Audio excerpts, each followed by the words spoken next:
Let's hand over now to Studio 997. Kojo Yankson is there.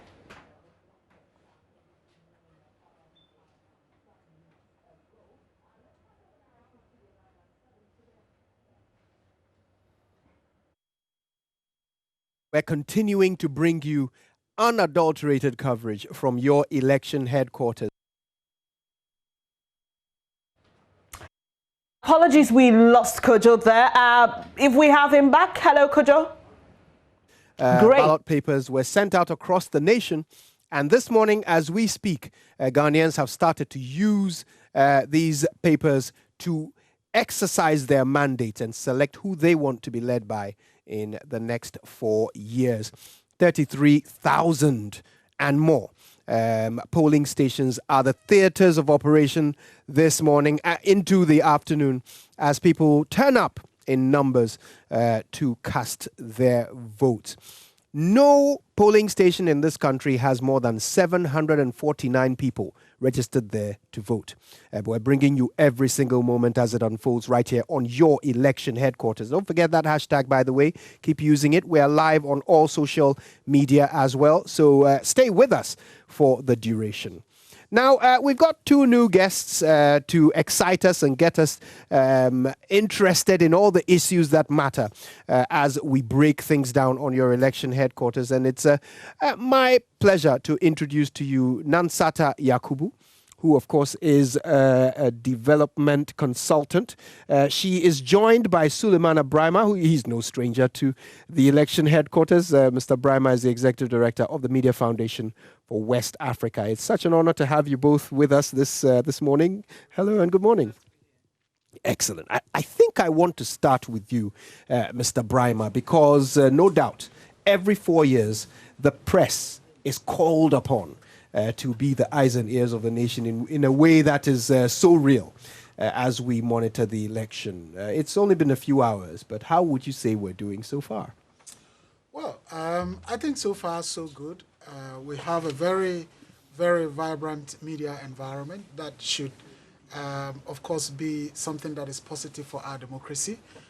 According to the latest statistics, we have about 428 radio stations on air across the country, about 104 television channels. Wow. We do know we have more than 50 publications and dozens of news websites. And certainly this is an environment, a media ecosystem that should really serve a thriving democracy such as ours.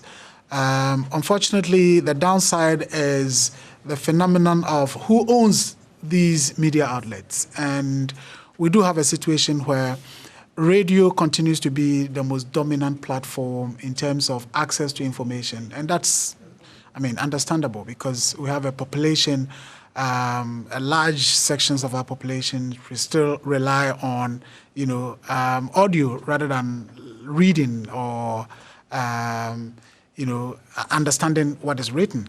And then, fortunately, radio also serves people in their own local languages. So when you are in Boku or Garu or Nakwanduri or, Chifuetimokwa or wherever, you have a local radio station that, serves you in your language. Unfortunately, many of these stations are owned by active politicians. And in the day-to-day practice of these media organizations, what I say is they use it less for journalism and more of political propaganda. And that is quite worrying. So in our monitoring for the last 8 months, for example, monitoring abusive language, hate speech, divisive comments, and so on, a lot of these things are happening on stations that are owned by politicians. And it seems that because they own it, when they appear on it, they have, a blank check to do whatever they want to do. I don't want to mention names because we are on another Something platform. tells me you don't have to. So that is really the worrying part of it. But otherwise, monitoring this morning, yesterday, day before, I think that even those that are owned by politicians would want to use it for good, and particularly to ensure that we don't get into a crisis of, violent confrontations and so on and so forth. I think the better part of what they could do is over now, where they could use the platforms to advocate for, the parties that they support. At this stage, people have made up their minds. And so you cannot change the vote if you're a radio station. You can only be pronouncing and broadcasting what is happening. And that is within the power of the individual citizens. So far, I would say it's been so good. An important point you made at the end there, that what we can do is pronounce and report what is happening. Speaking of pronouncing and reporting, Nansata, the EC chair, took the pains to remind not just the media but political parties also that it's not their job to declare the election results. That is the sole right of the Electoral Commission. But one thing that the media has traditionally done, particularly here on the election headquarters, is that we have called the election traditionally and got it right. Calling the election, of course, being the predicting of the outcome without in any way claiming to be the official results. I wonder whether in our democracy, fledgling as it is, whether we are yet at that point where we understand the role of calling an election and don't confuse it with declaring the results of an election. I think it's right that the EC makes a stand on who declares the election, because declaration by the institution means that you are also looking at certification. Different stations, yours included, can project when you have looked. It's a matter of the arithmetic. I mean, we know the number of votes. So let's say if it's 100 votes and us at 98 votes, one particular candidate is leading. It means even if you add the 2 votes to the other candidate, the candidate cannot. When the arithmetic is clear, and the EC still has to do its own mathematics, but it's been put together provisionally, you can say this is what we pronounce, but you can't declare. You call it, as you said, and rightly so. You can call it, but no president or MP is going to take office because a radio station called it. What it does is just to make sure that the particular party's supporters are energized and saying, this station called it. But then it's about the numbers. So the EC is just calling for everybody to act, behave responsibly, and to make sure that, when emotions are this high, you don't tend to sensationalize results. But even when you call results, your calling doesn't certify the results. So I think once the EC declares, then it's certified, and everybody agrees with that. So it's in the right direction that the EC makes that statement. Indeed. Let's talk a bit more about the EC. I mean, Sulemana, you've helped us with a bit of assessment of how the media is doing. How's the EC doing? There are officials across the country in the various polling stations. So far, nothing earth-shattering has been reported. How do you think they're coping in the first few hours? Well, I think we can comment on the basis of what we observe here at the head office and the interactions that we been having with the leadership of the commission. And I would say that at the initial stages, there were challenges during the processes towards the registration, because there were agitations from the opposition not to against the new register, and the ruling party was in support.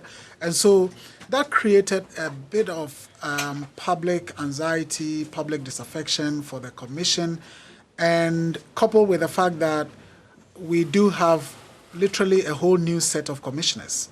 I think there are about, out of the 7, 5 of them are new commissioners appointed by the current government. But of course, people have to fill the position. So there were issues about trust, and are they working, to support one party, or doing the bidding of the ruling party, and so on and so forth.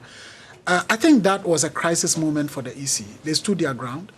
And towards the latter part of it, through exhibition and all of that, I think they've so far acquitted themselves quite well in terms of public engagement, in terms of that program that they introduced, let the citizens know. Giving out the details of the statistics, any challenges they are having.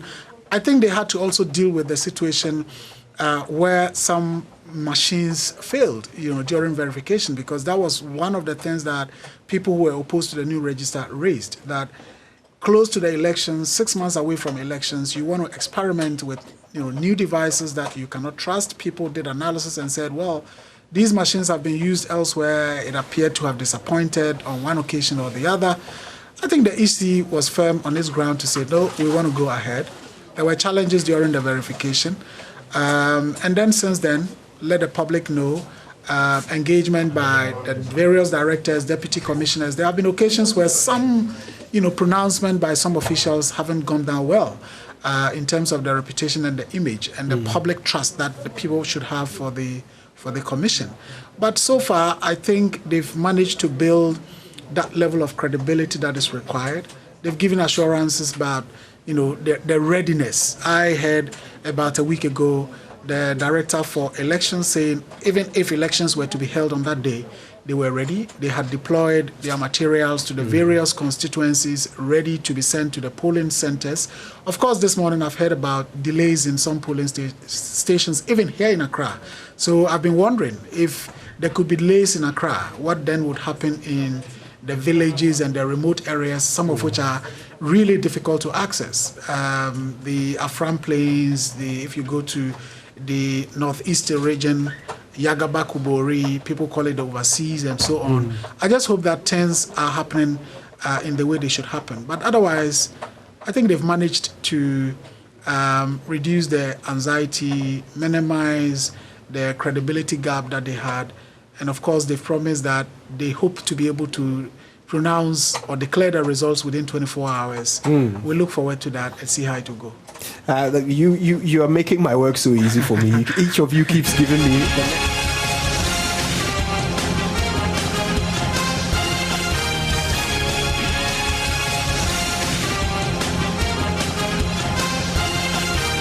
Back to Studio 997.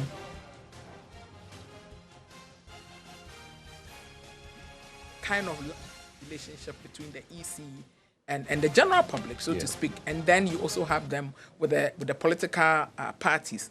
And I would say that because of the times we have found ourselves, the EC itself has not been able to run at the rate that it would have benchmarked itself if it was the traditional voter registration stage and all that. So it had to really cramp a lot of the processes and make sure that if exhibition is supposed to be maybe 12 weeks, they have to cut it down to half of the time and things like that. But we also have to congratulate Ghanaians who embraced the process and said, look, if we are saying this is not possible and you think it's possible, we are going to trust that it's going to be possible and we are going to come out and register. Because don't forget that if half of the population had also not registered, we wouldn't also even have a register to cast the vote. So Ghanaians at a point realized that, look, if this is what the EC is saying, let's go, go for it and be able to go through with the process. And interestingly, this morning, so far, we haven't heard any new challenge that is different from what we have heard before. If it's verification, we know that there are always issues of verification, issues of double voting, issues of... What would be interesting is to look at the processes the EC itself puts in place to prevent, for instance, somebody registering double to even be able to vote, and how that worked and why it's possible somebody is still going to be able to do that, this morning. But as an individual who's already voted, when I got to my polling stations, I went through the protocols and it was fine. I voted and I left the polling station. I actually wasn't going to vote. I was going to drop off somebody to vote and go back after this program. But I got there and I realized I actually could vote and still make the program. So I went ahead, and did that. So at least I get the experience and can also speak from it and how it went for me. So results in 24 hours, we wait. The interesting thing is that if the results are not going to be in 24 hours, we will still wait. Yes, we'll only say we told you so, but we will still wait. So should they have under-promised and over-delivered, maybe said to us that, we'll give you results in 48 hours, and then gone ahead and done it in 24? Would that have been a better strategy? Well, I think it was part of perhaps the things they wanted to do to further improve the confidence that people should have in the system. And I think one of the key things that they've done this time, which potentially could be the reason why they think they can deliver it within 24 hours, is the fact that previously, I think by the next day, the results from the various constituencies are known. We would know who has lost as an MP and who has won as an MP in this area or that area. It's often the collation at the so-called strong room here in Accra, that the delays often happen. So, no, we won't agree to this. We are waiting for that pink sheet from this polling center, and what you have is different from what I have, and so on and so forth. This time around, the EC is saying, look, we're not going to collate all 275 pink sheets or whatever we call it in Accra. We're going to have these ones collated at the regional levels. And what the EC is going to do here at the headquarters is just a collation of 16 results from the various regions. So if Northeast has finished it, and this is the figures, Savannah has done it, Ashanti is done, Western North is done, and so on. It's just 16 results that are going to be put together. I think that gives them the confidence that, look, if by 2 p.m. the next day we do have all the constituencies sorted out, then what should keep us waiting? And I think that it would be fantastic to have that happen, because the more it delays, the more the tension, the more the rumors, the more the mis and disinformation, and that creates the tension that we all would want to avoid. So the earlier the better. But if for some reason it doesn't happen, I wouldn't be surprised, because elections, are such a very complex thing. Logistically, it can be very complex. And we've seen what happened in the US. So if democracy of that experience would take such a long period to be able to even project who is winning, I don't foresee that happening here. But if it does happen, one wouldn't be surprised. Yeah. Right. Now, I'm going to start pushing you both a little bit. I think you are a little too comfortable. You look a little too calm. Let's start asking some of the big ones. All right. Nansata, who is winning presidential? By your analysis. By my analysis. Yes. Oh, there are 12 presidential candidates. She started and from there the are 12. going to be 2 major presidential candidates coming out of one of the 2 major presidential candidates will win. You understand where I'm going? One of the 2 major We could never have found ourselves there without her. One of the 2 major presidential candidates, one of the 2 are going to win. So this is what is going to happen. Exactly. Oh, that's it. Yes, that's what is going to happen. One of the 2 major. There won't be a third force. Let's not go into third force issues. Let me ask it another way. I see what you are trying to do there. Let me ask the same question another way. So, John Mahama lost the last time. Yes. And he didn't expect to. He didn't expect to lose. But it's been 4 years since then. Has he done enough to regain his seat at Jubilee House or Flagstaff House? Well, elections are unpredictable, as we all know. And you not expecting to lose doesn't mean you won't lose. So does it go for those not expecting to win? Who win? The opposition party, of course, led by former President John Mahama, what they, I think, have done is, when they lost, they took that loss very, seriously and practicably, and sought to look for reasons why they lost. You remember the very early days of Kwesi Botwe going round and asking, and then they got this whole Kwesi Botwe report, and most of us wanted to see what exactly was in it. I don't know, maybe you would have seen, I haven't seen, but I know for some reason they didn't really show us what was really in there, but they assured us that they had been told the truth by the reject vote that they got at the polls in 2016. And what they have sought to do over time is to work on all the issues that were raised leading up to 2020. So I think what they did was, it's like the day you find, the way you get a job is the day you start looking for a new job. That kind of theory which most of us operate on. So I think when they lost, they then said, okay, if we have lost, first we need to find out why we lost so bad, because we didn't expect to lose. And then now that we have seen why we lost, and if these are the reasons why we lost, then we will seek to correct those reasons going forward. And they did that through their base, because even for their voter base, they realized even their own base did not vote, for them. They are typical NDC members who didn't vote for them. Whereas the MPP came on, got a lot of people energized, their base were ignited, and they went ahead. So there were also a lot of people that probably didn't expect the party to repeat him like to bring John Mahama back as the flag bearer. But they know why, as I said, from their own analysis as to why he would be the best, person to bring back. So I think as a political party, they think they have done enough. They have brought him back. They reignited their vote by giving a very different kind of vice president who brought different kind of politics to energize into their fold, and then they've brought him back. Now with the ruling party, they already had a set group. They had their president and their running mate. And for elections, typically in Ghana, we have always had same president and same running mate going for another tenure. Yeah. We haven't had the situation where for the another tenure, let's say Kufuor's time would have said, okay, I won't go with Aliu. Or President Akufo-Addo would say, I won't go with Bawumia. Or indeed for the NDC's time, Mills would have said, I won't go with John Mahama. Interestingly, if, may he rest in peace, the former vice president was around, Mr. Atta.